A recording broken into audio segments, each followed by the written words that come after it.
I promise the teachers didn't put me up to this. I would like to talk to you all about AI.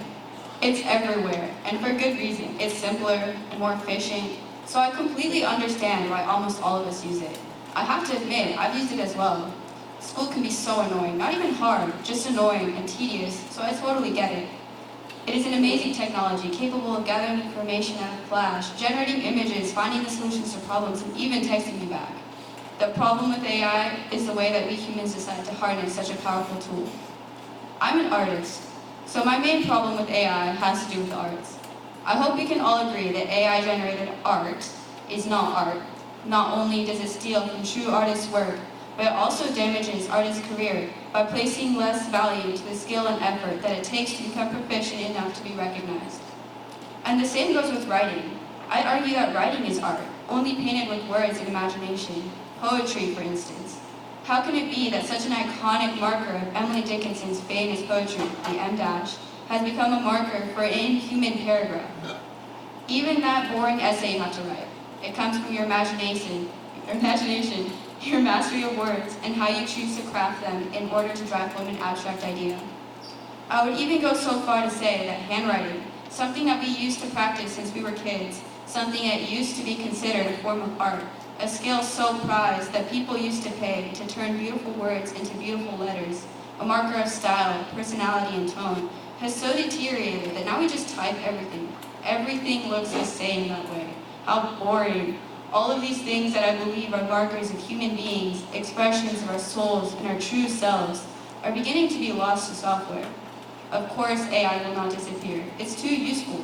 But why are we automating the depths of the human soul, art and creation, intellect and imagination? Can't we keep AI from tainting our self-expression? That same tainting of our souls that we inflict on ourselves with AI, we do also in our daily lives.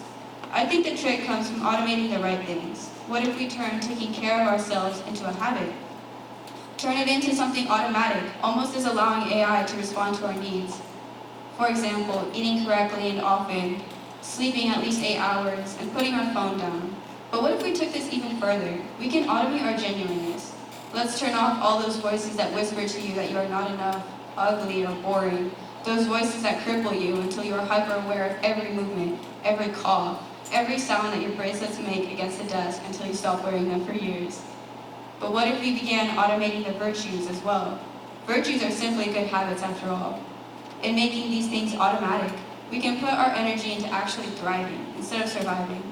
Finally, we can search and explore ourselves, hone ourselves into the people we are meant to become, the best versions of ourselves. The ease and comfort that comes from AI's automatic answers is something that should be redirected and applied to our lives. AI's appeal comes from its immediacy, but as I had described before, we lose the ability to truly express ourselves when we utilize this powerful tool simply for that immediacy. AI taints the soul. I don't want to see the light of your soul begin to be lost. I really feel like AI is the beginning of the dimming of that light. I might be moved for it, but don't just settle for AI. Automate the right things. Don't settle for the convenient option. Sometimes it feels like living life is simply digging fingernails into the next day and pulling oneself up. It may be working right now, but surviving day to day is not enough. Using AI is the same as that day-to-day survival. Don't settle for living day by day. Find that authentic you. Hone yourself into your true essence.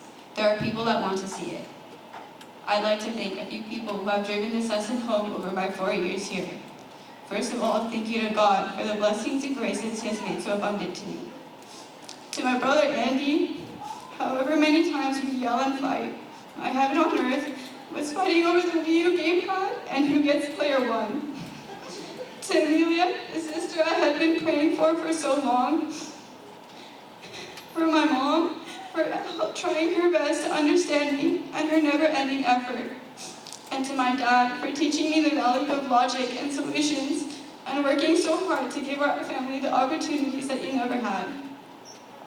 To the Zeeks and Bulls for being a second family, especially Mariel and Eliana, my sisters. To Abby, Elsa, Kat, and JP for teaching me it's never too late. To Gabe for your unconditional love.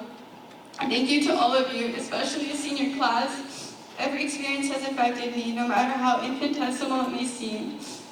Thank you all to the faculty, but especially for Grimmer, for her hugs and pushing me to be better.